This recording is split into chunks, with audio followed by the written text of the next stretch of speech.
be on your back, very simply. If you need to take a moment to stretch yourself out or move around or yawn or transition from whatever you were doing before this into this moment of practice, you're welcome to do that. And take a moment to acknowledge the transition. The transitional places are where we decide, amongst other things, is where we decide what we're gonna carry with us of what was happening or what was before, and what our intention is, and that will affect what our intention is as we move into the next step, right?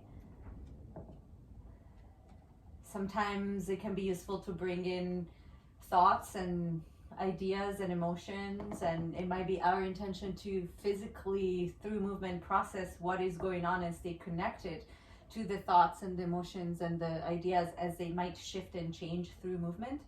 And sometimes it's useful to let them take the back seat and place the attention to the sensations of the body. Either is fine, just see what works for you today and give yourself space for that. And then at some point, we're gonna come to stillness if you're not there yet. And I would suggest being in a comfortable position. Could be on any surface of your body, as long as the position is comfortable and it doesn't require you any effort and it's simple, whatever that means to you today. And take a moment to notice your underneath layers, the parts of your body that are in direct contact with the ground, and see if you can yield your weight into the ground through those surfaces. Yielding is a specific action in somatic movement that involves both in a giving and a receiving. There's a way that I could lay here and kind of like melt and surrender fully into the ground as if I was becoming the ground itself, which is a beautiful thing to do. And there's a way that I could yield my weight into the ground through these surfaces, and the contact or the places of contact can become places of exchange. Because physics tells us that to any force there is an equal and opposite reaction.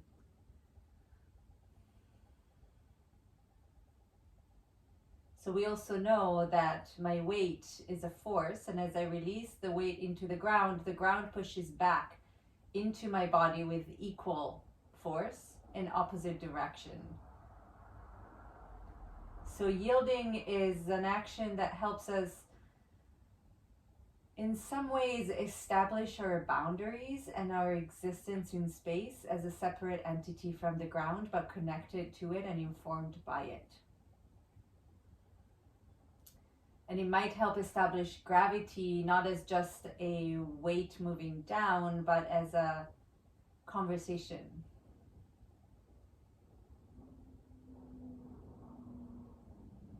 So see what it feels like to allow the side of your body that is underneath, whatever side it is, to support you by being supported by the ground.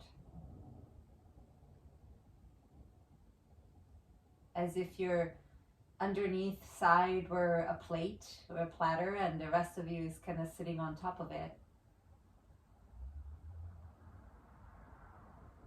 And all of this is sitting on the ground.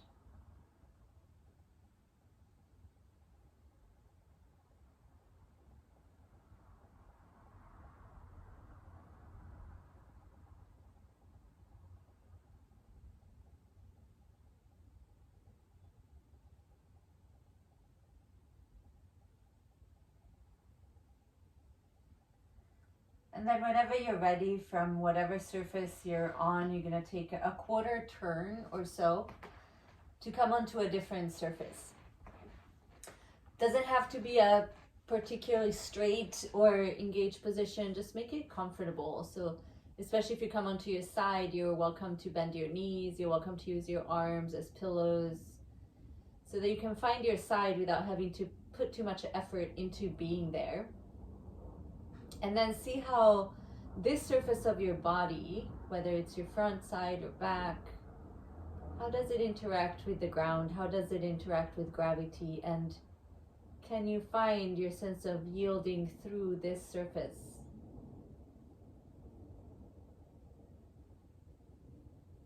So that your weight yields and releases all the way into the ground through your underneath surface.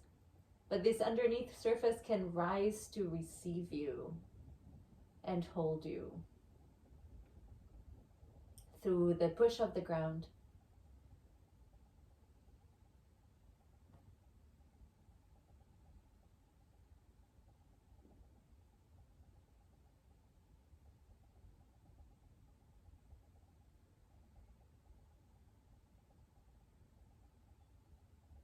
Can you start to establish awareness into the exchange?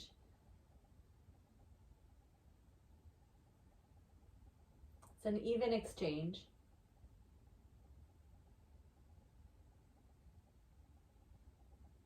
Of giving and receiving, of weight and force.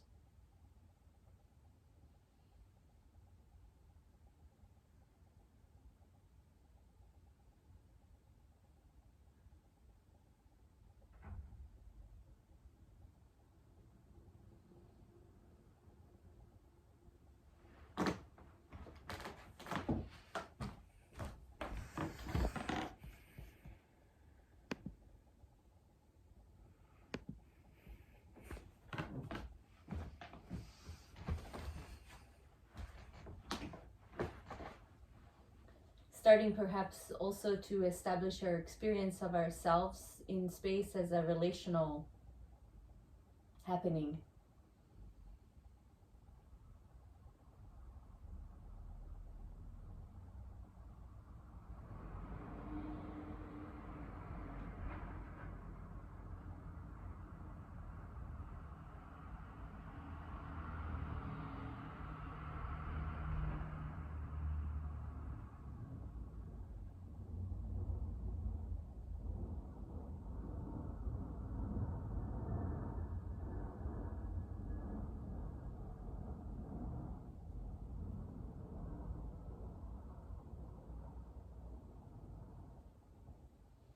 And then from wherever you are, take another quarter roll and come onto yet another surface of your body. Again, feel free to use your limbs to support whatever needs to be supported. Don't worry too much about making the shape a certain specific way. It doesn't have to be symmetrical. It doesn't have to be anything except for maybe simple and comfortable, so that you can yield your weight down and allow the tone of your underneath surface as it is increased by contact with the ground to receive the support and rise up towards you, to hold you. What does it feel like to be held and supported by this surface of your body, whatever surface you're on?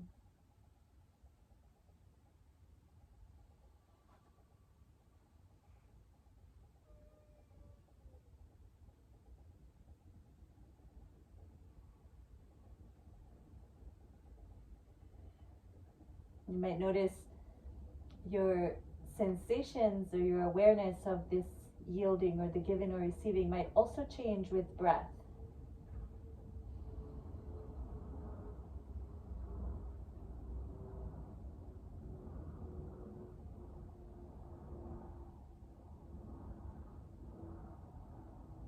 I think for most people, more commonly, the exhale is a giving, more of a giving, and the inhale more of a receiving in many ways. And see if that applies to your yielding action.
Notice the parts of you that have a harder time yielding in either direction. Some parts might have a harder time giving, some might have a harder time receiving, some might just be a little harder to access.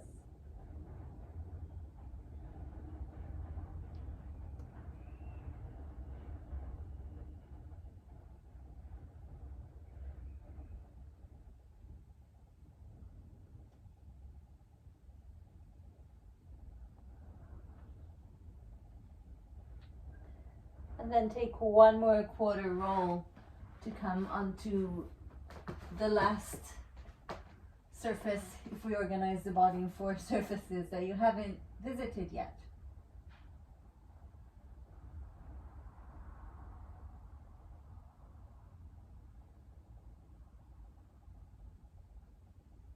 Notice what it feels like to yield on this surface of your body. What is your relationship to gravity and to the ground? What is your relationship and orientation to yourself on this side? Can you rise to support yourself? Can you receive enough support from the ground that you can do so? Can you give enough of you to the ground for that to happen?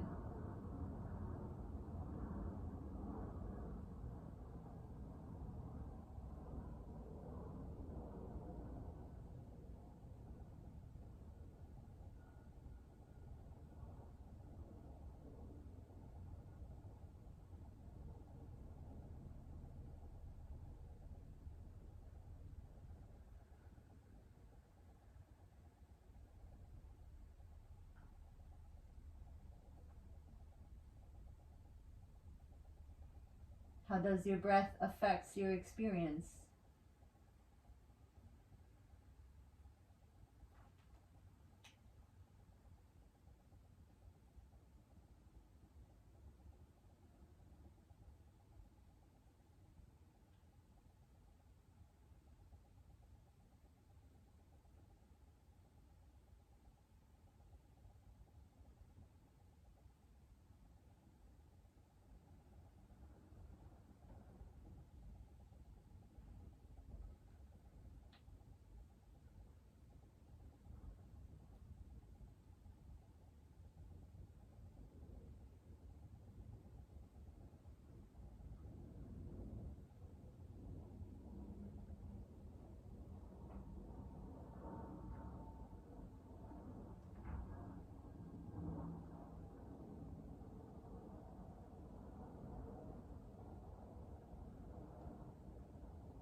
And then very gently you can make your way to, eventually we'll meet on our right side, but you can take a moment if you need to visit any other surface, or if you need to take a break and stretch yourself out or wake yourself back up.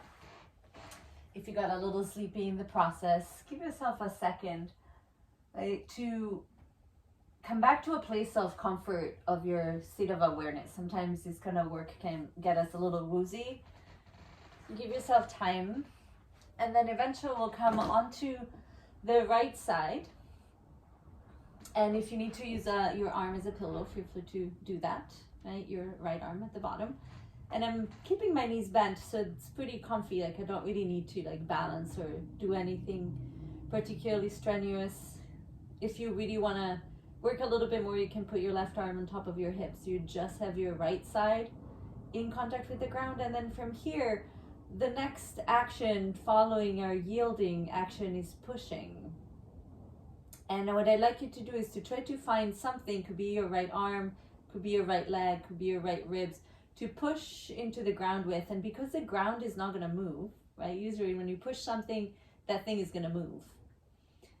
But if the ground is not going to move, and hopefully it won't, not literally, then that push, that force has to travel somewhere else. And as in the same way as we just experienced with yielding, it will travel back into your body so that it is possible that if I push my arm down, at some point my head might lift, which would be following the pathways of bones into the body from the arm through the shoulder. The next thing will be the ribs and the spine. And if I push my leg into the ground, possibly my top leg might start to move, and it might happen in a bunch of different ways. The movement, the force will have to travel through the pelvis to reach the leg, and the legs are a little bit harder maybe to access because they're a little bit longer and bigger and heavier. And if I push my entire right side into the ground, I might allow my entire left side to float. I don't care what things look like. They don't have to look any specific way, right? As long as you're pushing, and you can totally try, if this is not clear, which legitimately might not be, you can try to lift your leg, engaging the left side of your body, right? Or lift your head, engaging the left side of your ribs, just to feel the difference, and then go back to the pushing and see if the engagement is different, the effort might be different, the shapes that come up might be a little bit different. What we're looking for is a sense that moving down precedes moving up, or really that grounding precedes moving for today. Doesn't always have to be like that, but today that's what's happening. Grounding precedes moving. Moving down creates movement upward, right? And if there's something specific that I want to move, what I'm going to try to do is find what can go down so that that thing can move up or out. At some point, whenever you've had enough of this, you roll over onto your left side to try the same exploration onto the left side. Again, you're welcome to use your arm as a pillow. You're welcome to put your right arm on your hip if you want, so it's a little bit more side specific, or you can use it for balance, right? You can start pushing a little bit and see what happens. Maybe one little piece at a time. You might also notice if you push straight down, or if you push a little bit up or down, and by that I mean towards your head or towards your feet, things might change. Also, the movement might change, but you might not want to worry about that right now. And if I push my entire left side on the floor, I might be able to float up my right side. And as I release the push, I come back into gravity. I come back towards the ground. Again, if you want to try to lift, just to feel the difference, you can. Different parts of the body can also push with different intensities. So you might just want to move your leg. You might push your leg and the push might travel, not to the leg across the pelvis, but up to the spine and to the arm, for example, or the head, right? The push of the ribs can help you lift the head, the push of the arms, so that force that you're generating can also travel through all of these bony pathways, which is your skeleton, into different parts of you and into different ways.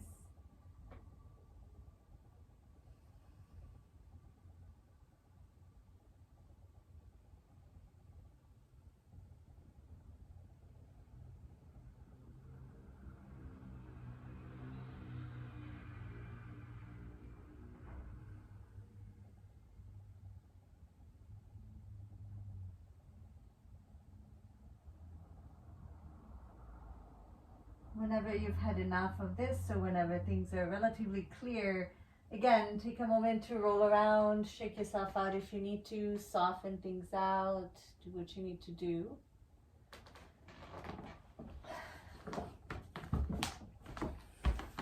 And then we'll meet in child's pose.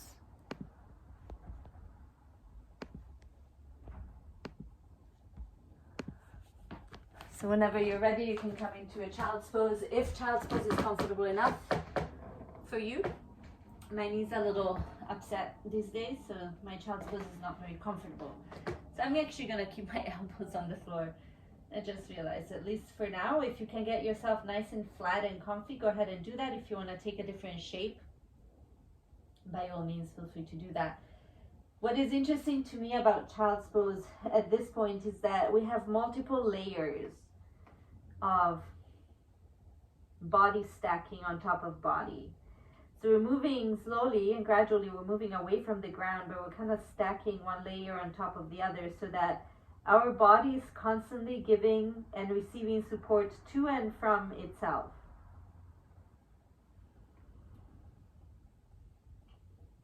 Just by having weight, which is inevitable because we live in gravity.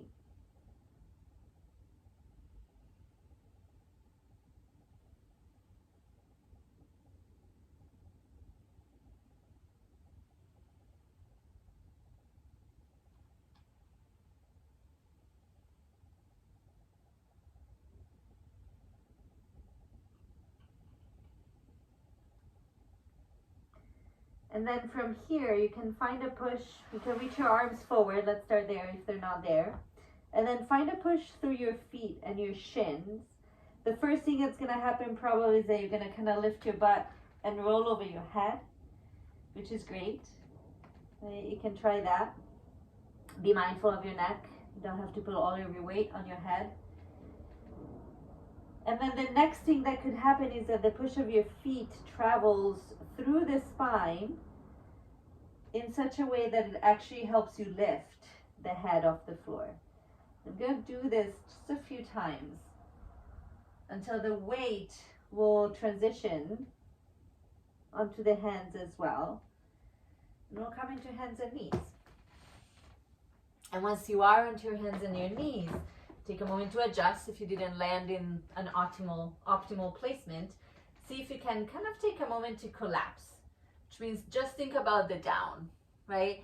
If you lock your elbows, they're going to support you. Your thigh bones are nice and strong and they will hold you, and your spine and torso will kind of plop down. Shoulder blades are probably going to hug together. Your head might even drop. And then see if you can push gently with your hands and with your shins in such a way that allows your spine to find some sense of support, so that you can find a neutral spine to start, which also involves some degree of clarity in like the head direction of the head and the direction of the tail, but we'll talk about that at a different time. And then take some cats and some cows. And you can kind of play with this in this orientation to gravity, and this could just be a moment for you to shake things out. You don't have to pay a whole lot of attention. If you want to take a little brain break, go ahead and just wiggle yourself around. But it could also be a way to address our experience of gravity and how we manipulate it through pushing or releasing or yielding, and all of the different ways that we can actually experience gravity.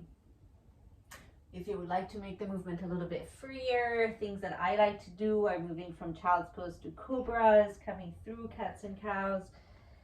You can try something like that, or some circling of the spine, or whatever else really you like to take. There is some wiggling. If you are okay with it, and if it doesn't make you feel like you're, obsessively controlling your experience, see if you can think about any movement that you're trying to take coming from a moving down first, or from finding the places or experiencing the places where your body is underneath itself and maybe even in direct contact with the ground. Could be symmetrical or asymmetrical, could be rolling around from one side to the other, right? And there's obviously a lot of actions, a lot of muscles that are participating and helping.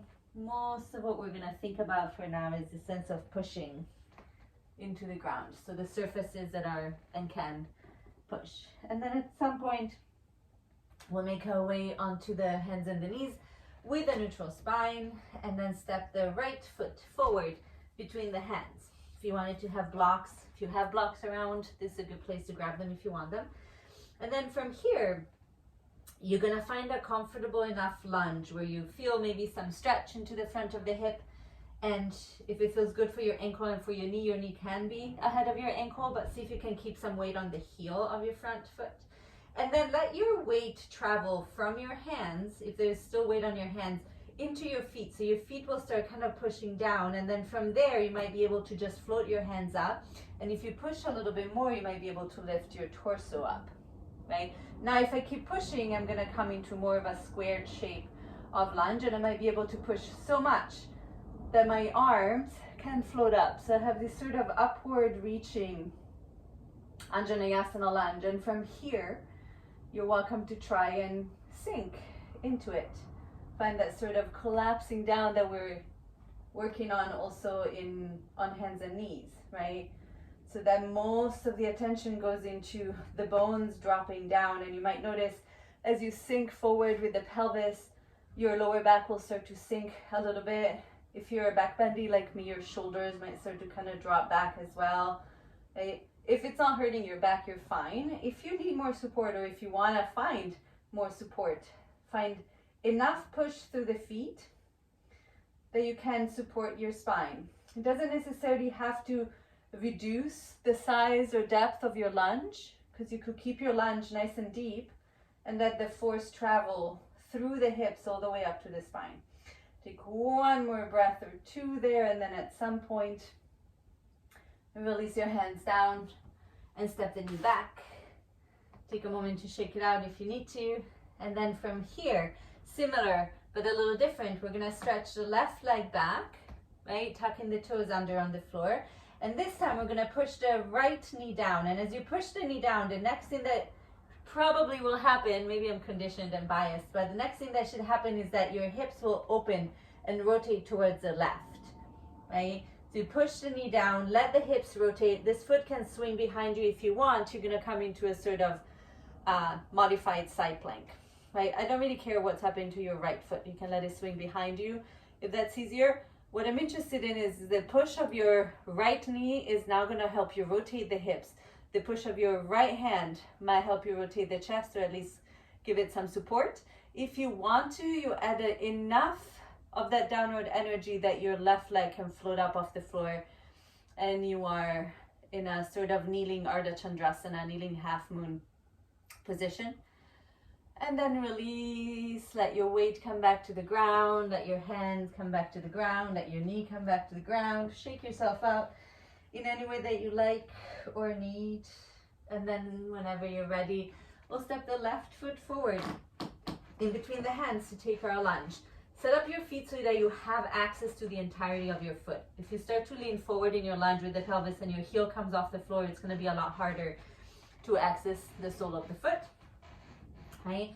But you can totally let your hips come forward, get a little bit of a stretch, especially if you like it, if it feels good, if your hip flexors need it. And then let the weight transition all the way into your feet in such a way that you should be able to float your hands up without any jarring movement, right? And then you might be able to push so much that you lift your torso. You're probably going to push yourself out or back out of the lunge a little bit. Maybe find a floating of the arms. And as you find your floating of the arms, there's an interesting way that your shoulders moving down, not that you have to pull them down, but finding their sense of gravity might actually help you lift the arms with more freedom. And then if you want, when you're ready, just let yourself sink and feel the difference in sensations between the sinking and the pushing.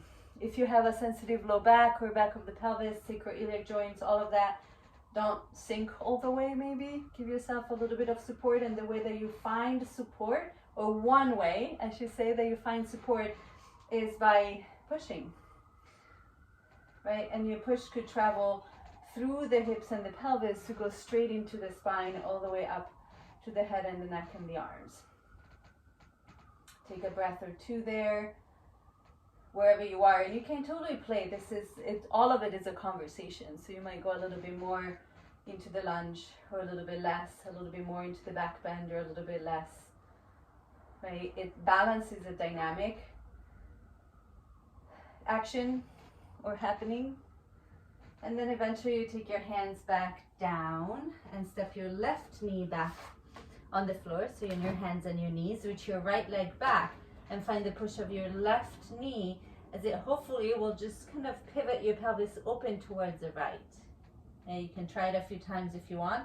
You can pull it up, or you can push down with your left knee until you find yourself in this sort of kneeling side plank, modified side plank situation, right? And then if it's clear enough, and if you have it, and if your knee's okay, let the ground help you float your right leg up. So you're in a kneeling Ardha Chandrasana variation.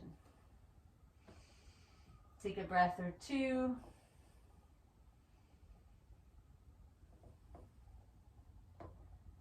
And then eventually release the push. Let yourself kind of soften back down to the ground.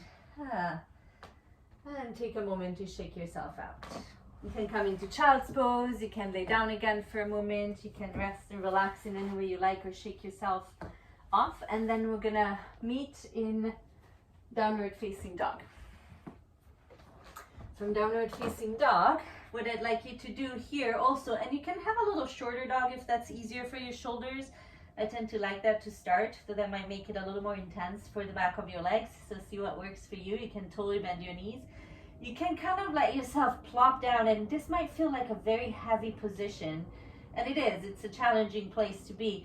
But see if you can find your hands pushing and your feet pushing, and it doesn't have to change your shape, but you might feel some of the push traveling all the way up to the tailbone, all the way up to the sacrum, all the way up to the back of your pelvis to lift them up towards the ceiling. It is secondary to me, or tertiary. It's really non-relevant or important that your legs are straight at this point, because that push can travel through bent knees to reach the place that we want it to reach.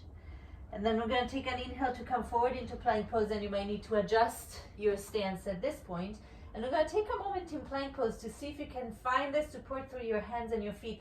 Of course, this is a much more challenging position. There's a lot more muscles, a lot of other things happening and helping and engaging. And yet, what does it feel like to let your underneath layers receive and support the other layers of yourself? You can take your knees down to the ground if you want, or not, and see if you can take a half chaturanga. So your spine is going to stay nice and long as you lower slowly down, and then you take it all the way down to the floor and into any size cobra that you like. One way that you can approach your cobra is by pushing the hands down and let the push of the hands travel to the head, right? And then from there you might push more if you want to come a little bit higher or a lot higher, or not, right? You can also see what happens if you find your pubic bone pushing on the ground, and then maybe add your arms. You can try, if you're a wild one, to push your feet on the floor. It's going to be a lot of a longer journey, but the push of the feet might actually help you support the lift of the head. And then at some point, we'll make our way back up into downward facing dog, and from downward facing dog, we'll take a walk forward. Nice and easy, shifting the weight from one foot to the other. Take a walk forward to find your way into a standing forward fold at the top of the mat. You can bend your knees here too. You can shake your head off. You can give yourself a little wiggle. Whatever you need to do. And there's just one thing that we're going to break down now, so that we hopefully have it for the next transitions, which is half lift. And what I'd like you to try to do is, you can have your knees bent. Don't worry about, extending the knees too much right now, unless you really want to. But see what happens if you push down into the feet. Can you let the push of your feet help you lift your torso to a flat back? And what I'd like you to consider is, how little work can your back do, given that these muscles are going to be working quite a bit, but how much work can I do with the legs instead? And especially coming from 90 degrees all the way up, the more you can use your legs, the more you protect your back from strain. And that's one of those transitions that in yoga we do all the time, and tend to get really taxing on the lower back, right? Whenever you're ready, we're going to come back down for a moment into your forward fold. You can try that again, or you can roll your spine up from the feet. And this time it's going to happen more progressively, I guess, until I find all of my underneath layers: pelvis, sit bone, sacrum, lower back, middle back, ribs, shoulder blades, neck and head. And we're up in mountain pose, where you can also find a sense of kind of collapsing down, which is what we all do a lot. If you're like me, you know, my ribs will go back, my hips will go forward. Some of us will have different ways of adjusting to that collapsing. And then spread the soles of the feet, spread your toes, and give just enough of a push into the ground that you can reach the top of your head, layer upon layer upon layer of your own self, right? Bone over bone over bone, vertebrae over vertebrae over vertebrae, all the way up. And we'll take 3 sun salutations. I'll talk you through. You can move with me, or if you want to do something else, feel free to do something else. You're going to take an inhale and lift the arms up. And then exhale to fold forward. Take the fingers down to the floor. Inhale for your flat back, finding the push of the feet. Exhale to hop or walk. And take your vinyasa of choice. It could be full chaturanga or half like we did earlier. Upward facing dog or cobra, finding the support of the underneath layers. And then press your way back into downward facing dog for about 3 breaths. Inhale, 1. Exhale. Inhale, 2. Exhale. And inhale, 3. Exhale. Whenever you're done with your 3 breaths, bend the knees, look between your hands, take a walk or take a hop. Bring your feet towards your hands. Inhale for your flat back. How easy can it be for your upper body? Exhale to refold. Find the weight of your upper body. Reverse your swan dive, diving from the feet all the way up to your hands. Exhale, arms down by your sides. To go again. Inhale, arms up. Can your feet help you lift your arms? Exhale, fold forward, fingers to the floor. Inhale, flat back or half lift. Exhale, walk or hop back. Take your vinyasa of choice. Back to downward facing dog for about 3 breaths. Any other variations, fine. You could be in child's pose, you could be laying down, you could be in handstand. Whatever works. 1 more breath.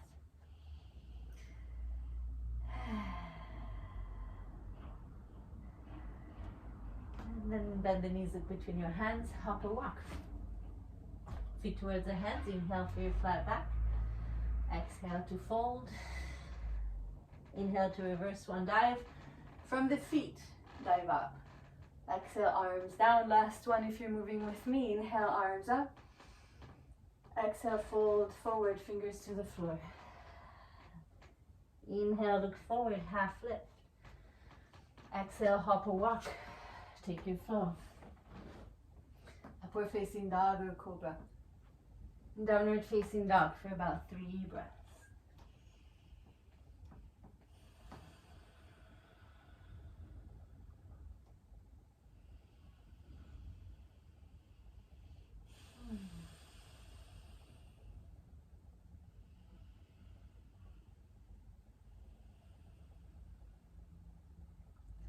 And then when you're ready, bend the knees, look between your hands, take a hop or walk. Feet towards the hands. Half lift as you breathe in. Forward fold as you breathe out. Dive from the feet all the way up into the ceiling. Exhale, arms down. Take a moment in mountain pose to pause. See where you're at this point.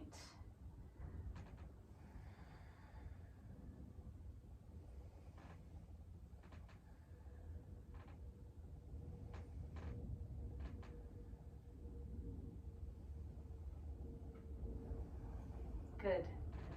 And then from here, take a chair pose. You could have your feet together or hip width apart, your choice. We're gonna come back to this later with the feet apart.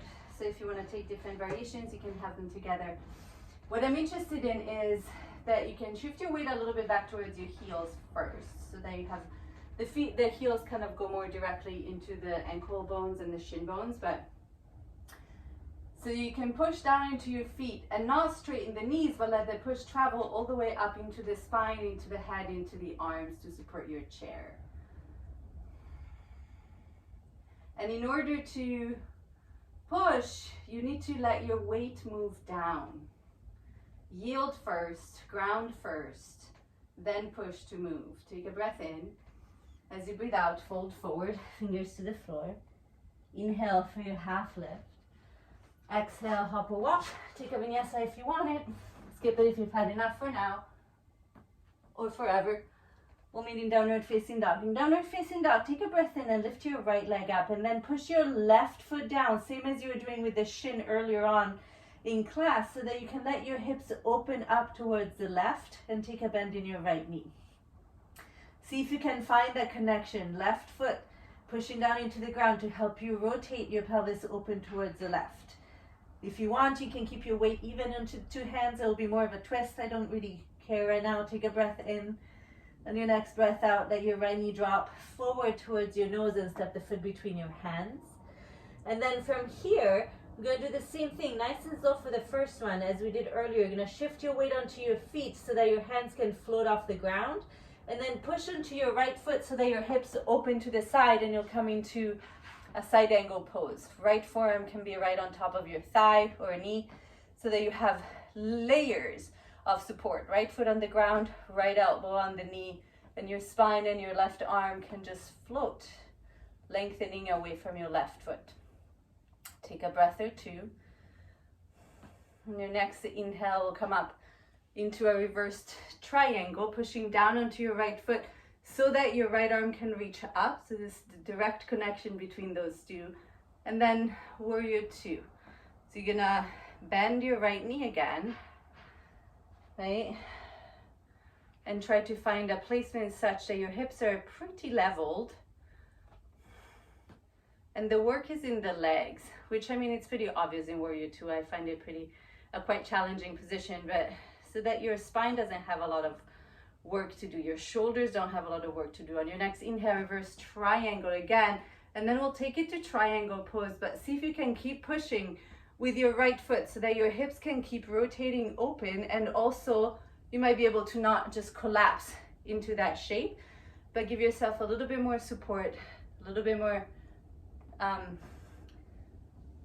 gracefulness and control as you come down. If you feel like working a little bit harder, pushing to the legs so far or so hard that your right arm can float up next to your ear, maybe the left arm comes next to it, right? Really use your legs to help you support your spine, but this is really, really hard to sustain. Take a breath. If you're there, you can release your arms back in your triangle pose. Reach your left arm overhead, kind of stretch your left side body, and then pivot to a wide-legged forward fold. So turn your feet towards the left edge of your mat and the feet will come parallel. Take an inhale. As you exhale, let yourself fold forward, just kind of dropping your head down, dropping your arms, maybe even bending your knees. And then you can push into the feet to find a little flat back or half lift. And then turn around towards the left foot. So you're going to come into a lunge towards the back of your mat. And from here, right, from your lunge, we're going to come into side plank. You can take the variation we did earlier with your right knee on the floor, or you can have different variations with your left foot. But right arm is going to come on the floor, right hand, excuse me, is going to come on the floor. And I'm going to push with the right hand so much that I start off in a twist with the left arm up towards the ceiling. And my torso is already set up basically for a side plank. So then I can just figure out a way to pivot onto the outer edge of my left foot, and maybe I take it in steps, right? Step the left foot down the mat a little bit, and here I am in another supported variation. Maybe you step it all the way, you might go in front of your left foot. It's a little bit easier to balance, or you can step it on top of your right foot. How can your right side receive and support the lift of your left side? Left arm is going to come overhead, and then we're going to find a plank position towards the back of the mat. Lower through a vinyasa if you want, skip it if you want. Upward facing dog or cobra. Back up to downward facing dog to take the second side. Take a breath or two in downward facing dog so that you can kind of re-establish your state, physical, breath, emotional, mental. Is this too much? Is this too little? Is it boring? Whatever is happening. And then we'll meet in downward facing dog to take an inhale and lift the left leg up. Push the right foot down so that the pelvis can open towards the left. Take a bend in the knee, which will help you kind of balance it out or have less effort, hopefully. Right? And you can kind of play with it for a second and just really interested in that action of the right foot pushing down to help you rotate the pelvis towards the side. So that's an important thing to me. If you want to take a second to figure it out for yourself, hopefully it's coming. And then on your next exhale, you take your knee towards the nose, step the foot between your hands. From here, slowly, we're going to come back and do it again a little faster. We're going to shift your weight into your feet and then let your right foot help you rotate your hips. Your right heel is your left foot. Your right heel is going to come down. You can place your left forearm on your thigh and reach your right arm up, right? Thinking of left foot to help you rotate the hips, left elbow to help you rotate the chest, so that your right side can be nice and long. And all of this, it's not pushing you out of the lunge because you're still moving down into the floor first, into the ground first. Take a couple of breaths in your side angle, and then you find your left foot to push. Let the knees straighten, come all the way up into a reversed triangle. The push of your left foot will help you reach your left arm up. And then into a warrior two. I'm going to try to dive towards the left knee with the pelvis as even or leveled, the two sit bones as leveled as they could be, which might not be all the way, and that's okay. And allow the legs to do the work of supporting your spine and your weight to still be moving down, right? So you're still yielding even as you're pushing, which means that you're pushing, which is a pretty active action. It's a really weird way to say it, but you're also yielding, you're also releasing. So whatever you don't need now, let it move into the ground. And then reverse triangle again. Into triangle pose, feeling the push of your left foot helping you tip over your left leg. If you want it, if you have it, if you want to work a little harder, obviously there's going to be a lot more muscles engaged. You can push into your feet, let your left arm lift up. Maybe your right arm comes next to your ear as well. How much can you use your legs to help you support the torso here, given that it's really hard? Take a breath or two, and then if you are in this position, you're going to release the arms back out to triangle pose. Reach your right arm over your ear to pivot around into wide-legged forward fold. Just the transition here, so you're gonna relax your head down, relax your shoulder, relax your arms, maybe even bend your knees a little bit, let yourself kind of flop down there, and then push from your feet to find your half lift, same as we were doing in our sun salutations, and then pivot towards the right foot, finding a lunge. And we're gonna slowly make our way into our side plank. So from here, we're gonna find the push of the left hand to rotate the ribs towards the right. So I start in a twist, right? My torso is already kind of set up for side plank, and I'm gonna push so much that I can walk the right foot down along the mat, maybe. If you need to put your left knee down instead, that's great. Or you might be here with your right foot halfway down the mat. Or you might be able to extend your right leg down so the right foot comes in front of the left. Or you might be able to stack your feet. How much can your left side rise up to support your right side? Take a breath or two, and then your right arm is gonna reach overhead, come back to plank. Take a vinyasa if you like or not. We're gonna meet in downward facing dog one more time. And from downward facing dog this time, I'm gonna walk or hop your feet forward towards your hands to come to a forward fold. Here is where you're gonna have your feet about hip width apart. It's the last little bit of standing stuff, I promise. We're gonna move a little faster through some stuff and add some balances if you wanna take them. We're gonna have your feet hip width apart, bend the knees and come to your chair pose. Okay. And then from here, I'm gonna shift my weight onto my right foot. Without straightening the knees, I'm gonna push so much that I can lift my left foot. And then from here, let the push of my right foot pivot me over the hip into some variation of Ardha Chandrasana. Maybe you don't even need to put your hand on the floor. Maybe you do. Maybe you have it on a block, right? If you have your hand on something, you can definitely use the hand as well to help you support. If you feel your leg drooping down, can you push through the bones of the pelvis all the way to reach into your toes? And then from here, reach your left arm overhead, bend your right knee again. We're gonna step it back into a warrior two as gracefully as you can. Inhale into reverse triangle, straighten the right knee. Exhale into side angle, taking your right hand down on the floor on the inside of your foot. Makes it a little bit harder to find the ground as the hip gets more into flexion. Reach your left arm overhead and then pivot around.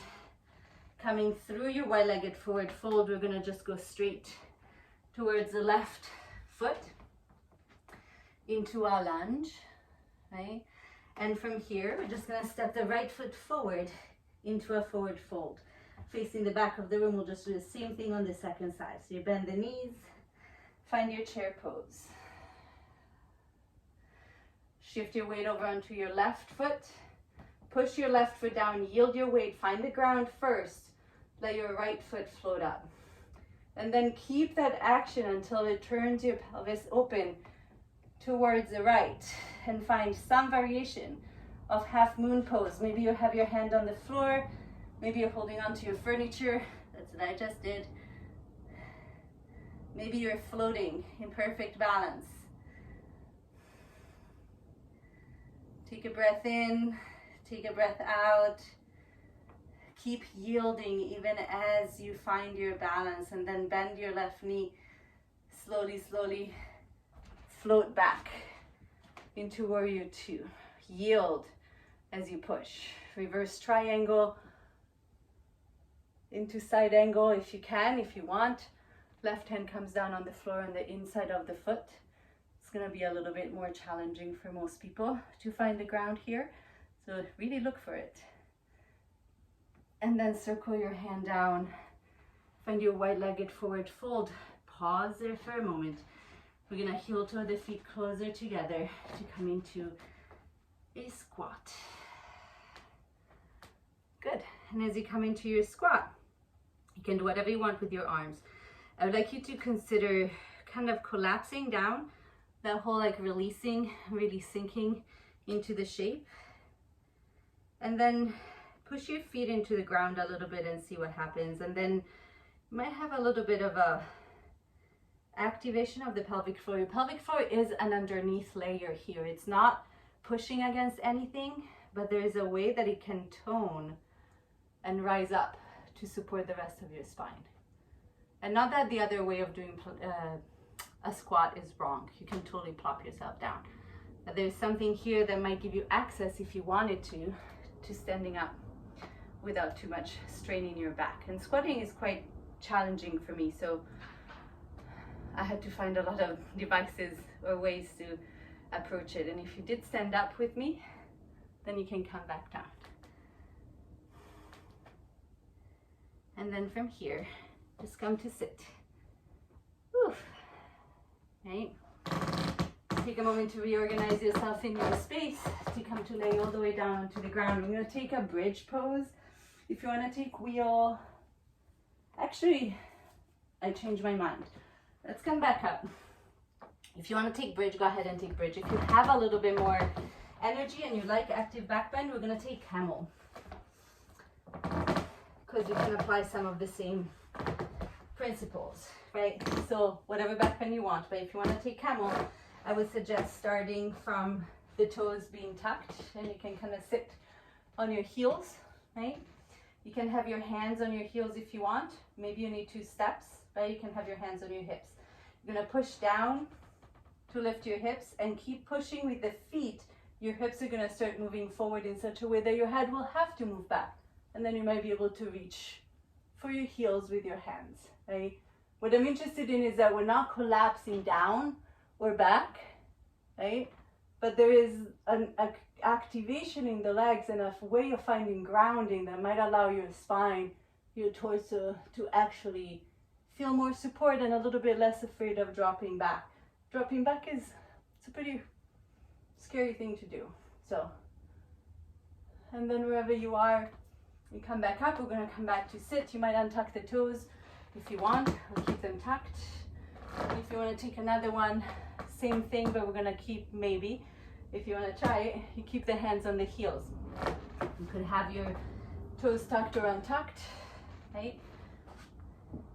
Keep the hands connected to the heels. Push, and push through the hands too. Where can you find grounding? And it might be directly in the ground, or it might be layers of yourself where you can ground yourself, where you can rise to support yourself, where you can let go or give in to be held. And then we'll come back. And if you're with me, now we're going to come down onto the ground. Easy to finish. Hug the knees in towards your chest. If you want to take a moment for a quick conversion or something like that, feel free to do it. Both shoulders stand and headstand, or even legs up the wall. Legs towards the ceiling can be very well supported by this looking into the ground, right? By this sense of grounding. And then we'll take a twist, dropping the knees off towards one side, opening the arms to the side if that's okay. And just notice how your sense of down changes in a twist, maybe because we're twisting around. So the sides of the body, we've been working a lot on like front, side, back, front, side, and back. So this might feel a little bit more disorganized, but that doesn't mean that there's no down.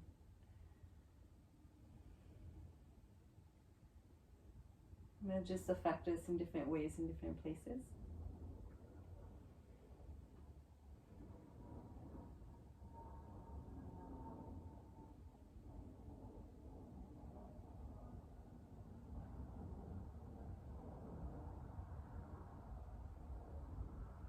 And then you can take your knees over to the other side if you're doing something else, and if you want to close with us, this might be the time to come towards a conclusion of whatever you're doing. This is also a video, so if this is a time for you to go off on your own, feel free to do that.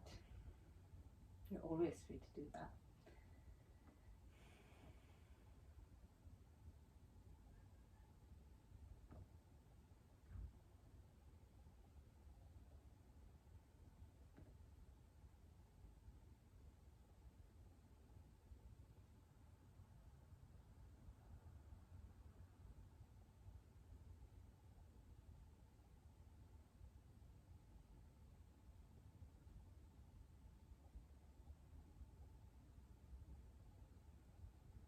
And then whenever you're ready, you'll find your way to a comfortable place to rest. It could be on your back, the traditional way is flat on your back. It could be a different position. You could also be in seated meditation. I'm just gonna give us a couple of minutes of quiet. I'm gonna be silent as well, but I'm still here. And then we can wrap it up together. 3 minutes.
And maybe as you find your final resting position, maybe you do melt now.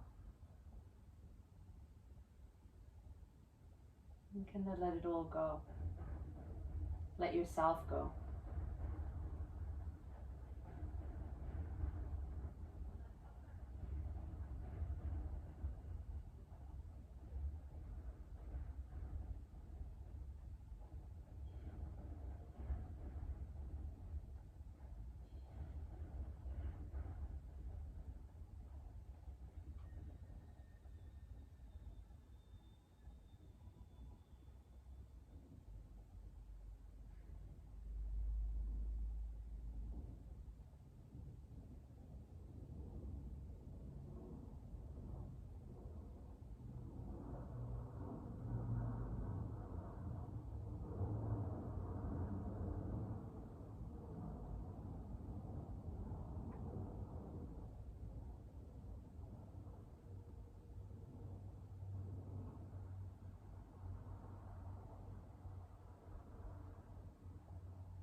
And if you are still with me, take a moment to deepen your breath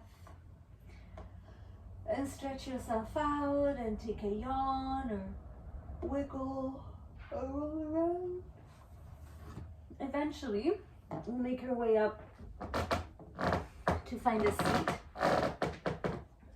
And as you find your seat, if you choose to find your seat here with me to finish, I invite you to notice if you can kind of layer yourself up here too, same as we did when we were standing in mountain pose. You have your sit bones, you have your feet, maybe parts of your shins and thighs, depending.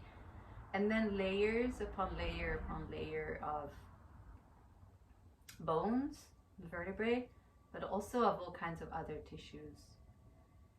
So that every bit and piece of yourself is constantly giving and receiving, or giving to receive. So that sitting might be simple. If you'd like to, you can let your hands rest on your chest, finding a way for your hands to give and receive. In gratitude to all the teachers and students who've gone before, and the greatest teacher of all, which is that within ourselves.